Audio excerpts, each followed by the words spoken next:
जय हिंद साथियों। आशा करता हूँ कि आप सभी बहुत ही मस्त और जबरदस्त होंगे।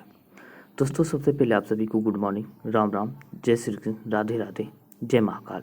तो दोस्तों, हम बात करते हैं आज की अंबेडकर जयंती की। आप सभी को ढेर सारी शुभकामनाएं। अब बात करते हैं दोस्तों आज की। तो हिंदी की क्लास बहुत ही ज़्यादा मोस्ट इंपॉर्टेंट होने वाले हैं। खास करके हम बात करते हैं बिहार सिविल कोड के लिए। हम बात करते हैं 35 क्वेश्चंस है जो कि मिक्स है, यानी कि सभी तरह के क्वेश्चंस हैं। कम समय में हम चाहेंगे ज़्यादा से ज़्यादा क्वेश्चन करने का, जो कि एग्ज़ाम पैटर्न पर बिल्कुल ही आधारित है।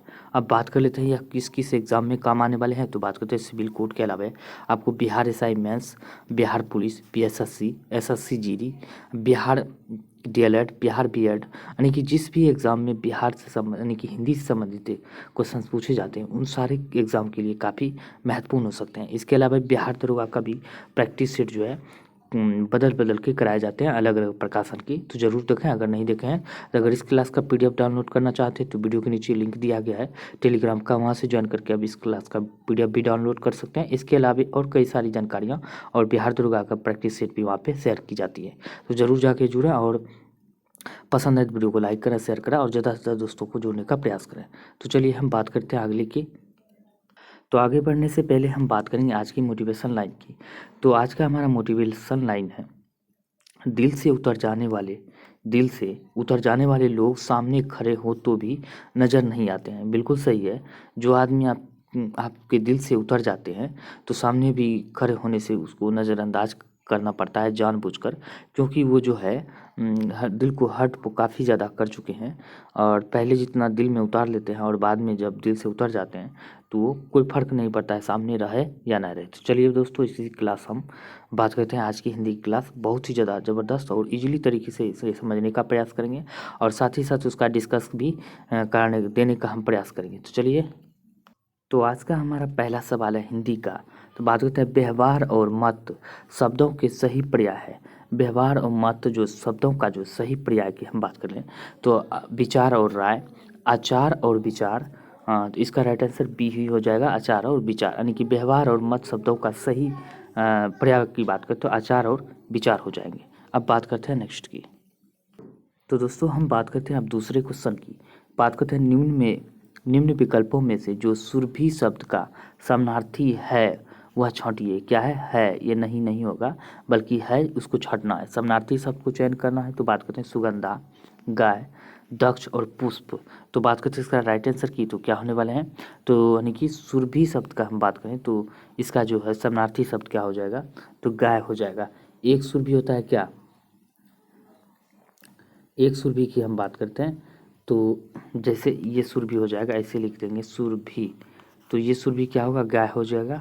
अब यहीं पे एक सुरभि यहाँ पे लिख देंगे सुरभि, तो ये हर्षिकार जैसे लग जाएगा। इसमें क्या हो जाएगा, ये सुरभि हो जाएगा सुगंध। सुगंध ऐसे आपको याद रखना है। तो पुष्प का मतलब आप सभी को पता ही है, पुष्प का फूल होता है, ये आपको ध्यान में रखना है। अब बात करते हैं अगले क्वेश्चन की। अब बात करते हैं दिशाएं ही जिनका वस्त्र है उन्हें कहा जाता है। दिशाएं ही जिनका वस्त्र है उन्हें क्या कहा जाता है, विशंभर, दिक्पाल, दिगंबर, पैगंबर। तो राइट आंसर की हम बात कर लेते हैं, जिसे दिगंबर कहा जाता है। दिशाएं ही जिनका वस्त्र है उसे दिगंबर कहा जाता है। तो राइट आंसर की बात करते हैं सी इसका सही आंसर हो जाएगा। अब बात करते हैं अगले क्वेश्चन की। अब बात करते हैं अपना उद्देश्य पूर्ण होने पर संतुष्ट ऐसे व्यक्ति के लिए एक शब्द है। अपना उद्देश्य पूर्ण होने पर संतुष्ट ऐसे व्यक्ति के लिए एक शब्द की हम बात करते हैं, क्या हो जाएगा, कृतार्थ। क्या हो जाएगा, कृतार्थ। अब बात करते हैं अगले क्वेश्चन की। तो कल धोत का पर्यायवाची की बात करें तो कौन सा हो जाएगा, कल धोत का पर्यायवाची की हम बात करें, चांदी, एक प्रकार का पुष्प, वृक्ष, चांदनी। अगर आंसर की हम बात करें तो सही आंसर इसका ए हो जाएगा, यानी कि कल धोत का पर्यायवाची क्या हो जाता है, चांदी। अब बात करते हैं नेक्स्ट की। अब बात करते हैं 6 नंबर क्वेश्चन की। पक्षी का पर्यायवाची है, तो पक्षी का पर्यायवाची की बात करें शकुंत, पखेरु, विहंग। तो इसका सही आंसर की हम बात करें तो सही आंसर डी, यानी कि सभी के सभी सही आंसर हो जाएंगे। अब बात करते हैं नेक्स्ट की। अब बात करते हैं 7th नंबर क्वेश्चन की। 7th की नंबर क्वेश्चन की हम बात करें तो अशुद्ध शब्द छांटिए। अशुद्ध शब्द यानी कि अशुद्ध जो है इसको छांटना है। फिटकरी, ये तो सही है। न्यायालय की बात करें तो न्यायालय ये गलत लिखा गया है, क्योंकि न्यायालय जो लिखा जाएगा ऐसे लिखा जाएगा न्यायालय, इसका सही रूप तो ये हो जाएगा। अब बाकी सभी भ्रांति और मठ ये सभी सभी सही है। तो राइट आंसर की बात करें तो राइट आंसर बी इसका सही आंसर हो जाएगा। अब बात करते हैं अवधूत का अर्थ है। अवधूत का अर्थ क्या होता है? अनाहूत यानी कि अनाहूत की बात करते हैं आहूत हो जाएगा, ये हो जाएगा। अब मस्त और फक्कड़ हो जाए, फक्कड़ होगा या अवध का रहने वाला होगा या अवधि बोलने वाला होगा। तो इसका सही आंसर की हम बात करें तो अवधूत का सही अर्थ हो जाएगा मस्त और फक्कड़ हो जाएगा। राइट आंसर बी हो जाएगा। अब बात करते हैं निम्नलिखित में से किस वाक्य में से परसर्ग अपादान कारक के लिए प्रयुक्त नहीं हुआ है? तो किसमें जो है परसर्ग अपादान कारक के लिए प्रयुक्त नहीं हुआ है? तो बात कर लेते हैं लड़के ने हाथ से फल तोड़ा, तो यही इसका सही आंसर हो जाएगा। यानी कि साधन होता है करण से, करण कारक की बात करें तो लड़के ने हाथ से फल तोड़ा, यही इसका सही आंसर हो जाएगा।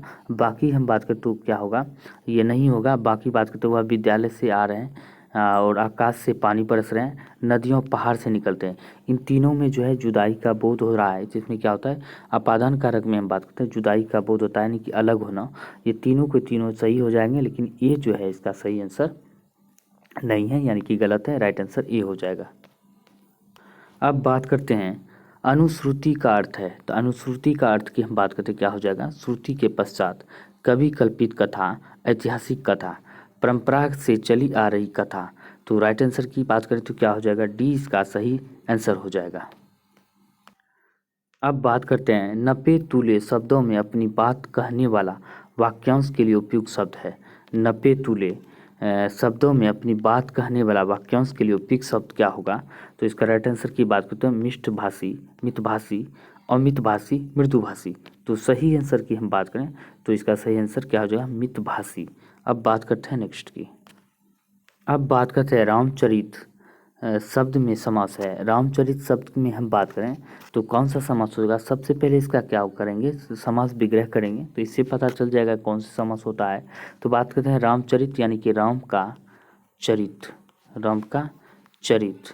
तो क्या होगा, का है, तो का जैसे लगा तो क्या होगा, का में जो तत्पुरुष समास का हो जाता है, तो ये तत्पुरुष समास हो जाएगा इसका राम का चरित यानी कि रामचरित। राइट आंसर बी हो जाएगा। अब बात करते हैं मंद बुद्धि शब्द में समास है। तो मंद बुद्धि शब्द में हम बात करते हैं कौन सा समास हो जाएगा? तो इसको हम विग्रह कर लेते हैं सबसे पहले मंद बुद्धि को। तो क्या हो जाएगा, विग्रह करेंगे मंद है जो बुद्धि, मंद है जो बुद्धि यानी कि मंद बुद्धि। तो क्या हो जाएगा राइट आंसर इसका, मंद है जो बुद्धि यानी कि कर्म धारय समास। इसका राइट आंसर की बात करते हैं ए हो जाएगा। अब बात करते हैं 14वें नंबर क्वेश्चन की। तो बात करते हैं कंज शब्द का पर्यायवाची है। तो कंज शब्द का पर्यायवाची की हम बात करें तो यानी कि हम बात करते हैं ए नंबर की, तो इसका क्या होगा, कनक का पर्यायवाची सोना हो जाएगा। अब बात करते हैं कमल का, तो कमल की जो कंज जो है कमल का ही पर्यायवाची हो जाएगा, यानी कि 20 का सही आंसर हो जाएगा। अब बात करते हैं अनजान की, तो अनजान का क्या हो जाता है, अनभिज्ञ, अनभिज्ञ जो है अनजान का हो जाएगा। अब कपट की बात करें तो क्या हो जाएगा, हल, कपट का हल। तो राइट आंसर बी हो जाएगा। अब बात करते हैं नेक्स्ट की। अब बात करते हैं निम्नलिखित शब्दों में से सरस्वती का पर्याय है। निम्नलिखित शब्दों में से सरस्वती का पर्याय क्या है? तो सरस्वती की पर्याय की हम बात करते हैं पद्मा हो जाएगा किसका, लक्ष्मी का। पद्मा जो है लक्ष्मी का पर्याय हो जाएगा। अब वही बात करते हैं गिरा, तो गिरा हो जाएगा इसका पर्यायवाची सरस्वती का, तो राइट आंसर बी हो जाएगा। वही बात करते हैं अर्कजा, अर्कजा किसका है, यमुना का पर्यायवाची है। अर्कजा यमुना का, पद्म सरस्वती का, गिरा जो है सरस्वती, पद्म लक्ष्मी का और गिरा सरस्वती का। शैलजा की बात करते तो क्या हो जाएगा, दुर्गा, शैलजा की दुर्गा पर्याय हो जाएगा। तो राइट आंसर बी हो जाएगा। अब बात करते हैं अगले क्वेश्चन की। अब बात करते हैं विनीत शब्द पर्यायवाची है। विनीत शब्द हम बात करते हैं पर्यायवाची किसका है? तो पूर्व का हम बात करते तो क्या हो जाएगा, पूर्व का प्राची हो जाएगा। अब बात करते हैं शोभा के, आपको पता ही है। विनीत की हम बात करते हैं शिष्ट, इसका पर्यायवाची हो जाएगा, ये आपको ध्यान रखना है। तो सांप का भी आपको पता ही होगा, सांप का पर्यायवाची क्या होता है, ये आपको ध्यान रखना है। अब बात करते हैं किसका, विनीत यानी कि सी इसका राइट आंसर हो जाएगा। अब बात करते हैं नेक्स्ट की।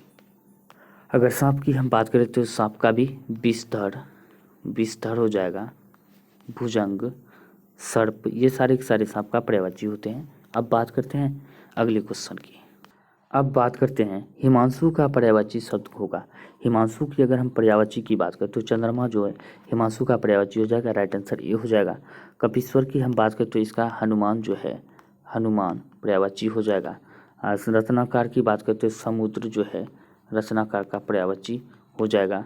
अब बात करते हैं उत्कृष्ट की तो ये सर्वश्रेष्ठ हो जाएगा, सर्वश्रेष्ठ हो जाएगा, ये आपको ध्यान रखना है। अब बात करते हैं नेक्स्ट की। अब बात करते हैं जाह्नवी का पर्यायवाची शब्द होगा। जाह्नवी की पर्यायवाची शब्द की हम बात करें क्या हो जाएगा, संसार, जानने वाला, या जहन्नुम, या सुरसरिता। तो राइट आंसर की हम बात करें तो जाह्नवी का पर्यायवाची शब्द सुरसरिता यानी कि डी इसका राइट आंसर हो जाएगा। जाह्नवी किसे कहते हैं, गंगा को ही जाह्नवी के नाम से भी जाना जाता है, ये आपको ध्यान रखना है। अब बात करते हैं नेक्स्ट की। अब बात कर लेते हैं शुद्ध वर्तनी वाला शब्द चुनने हैं आपको।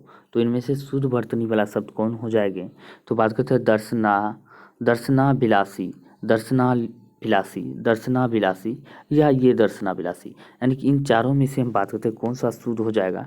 तो हम यहाँ पे देख सकते हैं 20 का शुद्ध लिखा हुआ है, दर्शना विलासी, इसका राइट आंसर बी हो जाएगा, शुद्ध लिखा हुआ है। अब बात करते हैं अगले क्वेश्चन की। अब बात करते हैं शुद्ध वर्तनी वाला शब्द आपको चुनने हैं। शुद्ध वर्तनी वाला शब्द की हम बात करते हैं अतिशयोक्ति, या ये अतिशयोक्ति, या सी अतिशयोक्ति, या डी ऑप्शन जो है अतिशयोक्ति सही है। तो इसका राइट आंसर की हम बात कर लेते हैं, ए जो है इसका अतिशयोक्ति जो है सही आंसर है। अब बात करते हैं नेक्स्ट की। अब बात करते हैं अस्थाई भावों की कुल संख्या कितनी है। अस्थाई भावों की कुल संख्या की बात करें तो 9, 10, 11 और 12। तो राइट आंसर की हम बात करते हैं क्या हो जाएगा, 11 जो है अस्थाई भावों की कुल संख्या है, ये आपको ध्यान रखना है। अब बात करते हैं अगले क्वेश्चन की। अब बात करते हैं सही रूप है। तो सही रूप की अगर हम बात करें तो क्या हो जाएगा सही रूप, ऐतिहासिक, या ऐतिहासिक। तो सही आंसर की हम बात करें तो क्या हो जाएगा, ऐतिहासिक जो है इसका सही रूप है, लिखा हुआ है, ये आपको ध्यान रखना है। अब बात करते हैं अगले क्वेश्चन की। अब बात करते हैं मुख दर्शन में कौन सा समास है। तो मुख दर्शन में हम बात करते हैं समास की, तो द्वंद्व समास, तत्पुरुष समास, बहुब्री समास, कर्मधारय समास। तो द्वंद्व समास की बात करें जिसका दोनों पद प्रधान होता है। अब बात करते हैं बहुब्री समास जिसका कोई तीसरा ही अर्थ निकलता है उसे बहुब्री समास कहते हैं। और कर्मधारय की बात करें तो पहला यानी कि जिसका विशेष बताता हो, यानी कि की बात करें तो कुछ अलग विशेषण और पहला पद विशेषण और दूसरा अंतिम पद विशेष हो, उसे कर्मधारय समास कहते हैं। अब बात करते हैं तत्पुरुष समास की। तो यहाँ पे ये तीनों को अगर हमको याद ध्यान में है तो 20 का ऐसे भी अलग से आंसर निकल जाता है कि 20 का राइट आंसर हो जाएगा। मुख दर्शन में कौन सा समास होता है, तो तत्पुरुष समास। तो ये आपको ध्यान रखना है। द्वंद्व समास जिसका दोनों पद प्रधान हो। एक आता है द्विगु। द्विगु में क्या होता है, द्विगु में होता है कि जिसका पहला पद संख्यावाची हो। तो द्वंद्व में जिसका दोनों पद प्रधान हो। बहुब्री की बात करें तो कोई तीसरा ही अर्थ निकलता हो।